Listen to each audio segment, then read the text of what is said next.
باللہ من الشیطان الرجیم بسم اللہ الرحمن الرحیم۔ اللہ تبارک و تعالیٰ کے نام سے شروع جو بڑا مہربان اور نہایت رحم کرنے والا ہے۔ اللہ تبارک و تعالیٰ قرآن پاک کی سورہ مؤمنون میں ارشاد فرماتا ہے، اور کیا تم یہ خیال کرتے ہو کہ ہم نے تجھے بیکار پیدا کیا اور تمہیں ہماری طرف لوٹ کر نہیں آنا؟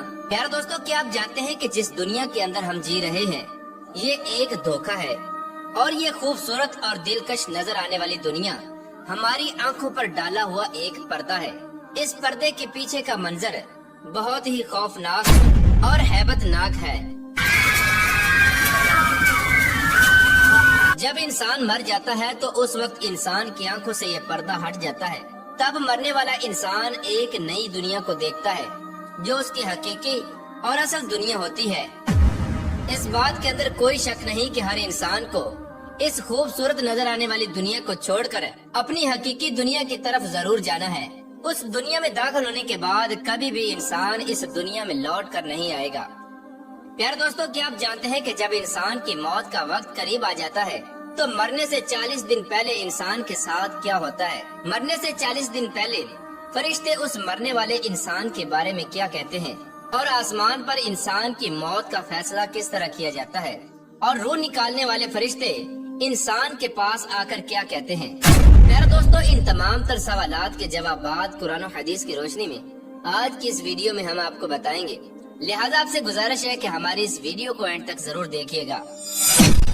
پیارے دوستو، اللہ تبارک و تعالیٰ نے قرآن پاک میں انسان کی تخلیق کا مقصد بیان فرما دیا کہ ہم نے انسان کو صرف اور صرف اپنی عبادت کے لیے پیدا کیا، اور ساتھ ہی اللہ تبارک و تعالیٰ نے انسان کی موت کی گھنٹی بھی بجا دی کہ ہر انسان کو مرنے کے بعد ہماری طرف لوٹنا ہے اور اپنے اعمال کا بدلہ لینا ہے۔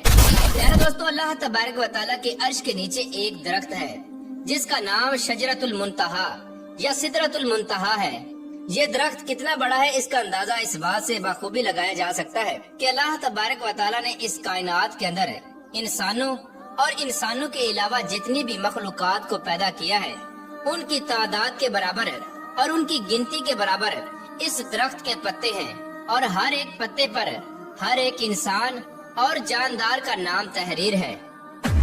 پیارے دوستو، روایات میں آتا ہے کہ جب انسان کی موت کا وقت قریب آتا ہے اور اس کی عمر ختم ہو جاتی ہے اور انسان کی موت واقع ہونے میں 40 دن باقی رہ جاتے ہیں تو اس وقت حضرت اسرائیل علیہ السلام کے سامنے اس درخت کا ایک پتا گر جاتا ہے۔ اس پتے پر اس بندے کا نام تحریر ہوتا ہے جس کی موت واقع ہونے والی ہوتی ہے۔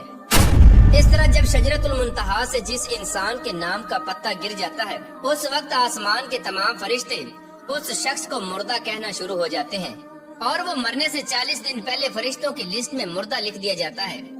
پیارے دوستو، اس طرح وہ انسان جس کے نام کا پتا گر چکا ہوتا ہے وہ دنیا میں 40 دن تک زندہ رہتا ہے، اور جب اس کی زندگی کے 40 دن پورے ہو جاتے ہیں تو ملک الموت علیہ السلام اس کے پاس آتے ہیں اور اس شخص کے سامنے آ کر بیٹھ جاتے ہیں۔ اس وقت بندہ اپنی بیماری کی تکلیف میں ہوتا ہے۔ جب وہ ملک الموت علیہ السلام کو دیکھتا ہے تو ان کو دیکھ کر گھبرا جاتا ہے اور ان سے پوچھنے لگتا ہے کہ تم کون ہو؟ تو حضرت ملک الموت علیہ السلام کہتے ہیں کہ میں ملک الموت ہوں اور میں تمہاری روح قبض کرنے کے لیے آیا ہوں۔ پیارے دوستو، ملک الموت علیہ السلام کی یہ بات سن کر وہ مرنے والا شخص اپنے منہ کو پھیر لیتا ہے اور اس وقت اس کی آنکھیں پتھرا جاتی ہیں۔ اس وقت ملک الموت علیہ السلام اس مرنے والے شخص سے فرماتے ہیں کہ کیا تو مجھ کو نہیں جانتا؟ میں وہ ہوں جس نے تیری اولاد کی اور تیرے ماں باپ کی روح کو قبض کیا، اور آج وہ وقت بھی آ گیا ہے جب میں تیری روح کو قبض کروں گا اور تو دیکھ لے گا اپنی اولاد اور اپنے عزیز و اقارب کو جو تجھ سے پہلے موت کا ذائقہ چکھ چکے۔ میں وہ موت ہوں جو تجھ سے پہلے اگلے لوگوں کو فنا کر چکا ہوں، جبکہ وہ لوگ تجھ سے زیادہ مالدار اور قوت اور طاقت کے مالک تھے۔ اس کے بعد ملک الموت علیہ السلام اس مرنے والے شخص سے پوچھتے ہیں کہ تم نے دنیا کو کیسا پایا؟ تو مرنے والا شخص کہے گا کہ میں نے دنیا کو بے وفا اور مکار پایا۔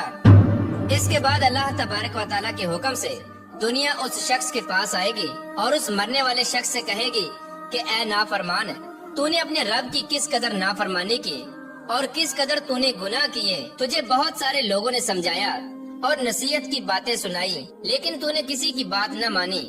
تو یہ سمجھتا رہا کہ میں اس دنیا میں ہمیشہ ہمیشہ رہوں گا اور مجھے موت نہیں آنی۔ اس کے بعد وہ دنیا جس سے انسان ساری زندگی محبت کرتا رہا اور اپنی آخرت کو چھوڑ کر گناہوں کے اندر مبتلا رہا، اس وقت وہی دنیا اس مرنے والے شخص سے کہے گی کہ میں تجھ سے اور تیرے اعمال سے بیزار ہوں۔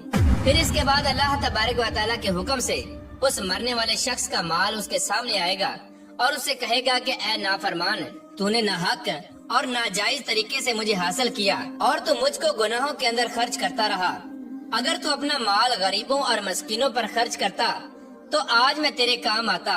پیارے دوستو، اس کے بعد مرنے والے انسان کی زبان بند ہو جاتی ہے، اور جب مرنے والے انسان کی زبان بند ہو جاتی ہے تو اس کے بعد 4 فرشتے اس کے پاس آتے ہیں اور سلام کرتے ہیں۔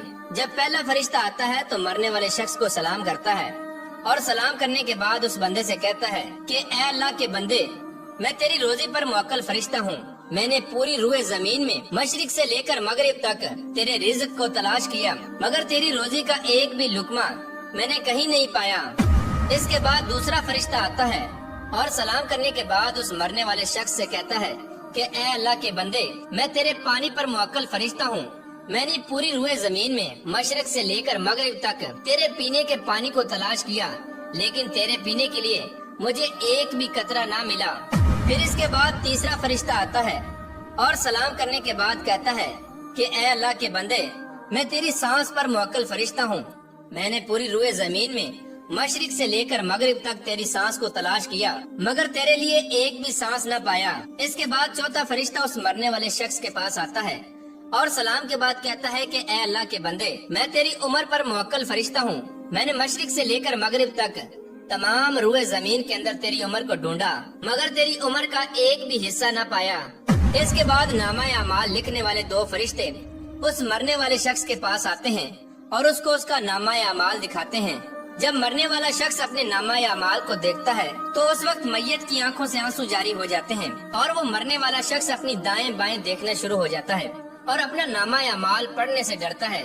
اس کے بعد ملک الموت علیہ السلام اللہ تبارک و تعالیٰ کے حکم سے اس شخص کی روح کو قبض کر لیتے ہیں، اور اس طرح وہ مرنے والا شخص جو اس دنیا کو اپنا سب کچھ سمجھتا رہا، وہ اس دنیا کو چھوڑ کر اپنی حقیقی دنیا میں چلا جاتا ہے۔ اگر تو وہ مرنے والا شخص نیک ہوتا ہے تو اس کی قبر کو جنت کے باغوں میں سے ایک باغ بنا دیا جاتا ہے، اور اگر مرنے والا شخص بدنیک ہو اور اللہ تبارک و تعالیٰ کا نافرمان ہو تو اس کی قبر کو جہنم کا گڑھا بنا دیا جاتا ہے۔ اللہ تبارک و تعالیٰ سے دعا ہے کہ اللہ تبارک و تعالیٰ ہمیں نیک اعمال کرنے کی توفیق عطا فرمائے اور حضور پاک صلی اللہ تعالیٰ علیہ وآلہ وسلم کی محبت کے اندر جینا مرنا نصیب فرمائے۔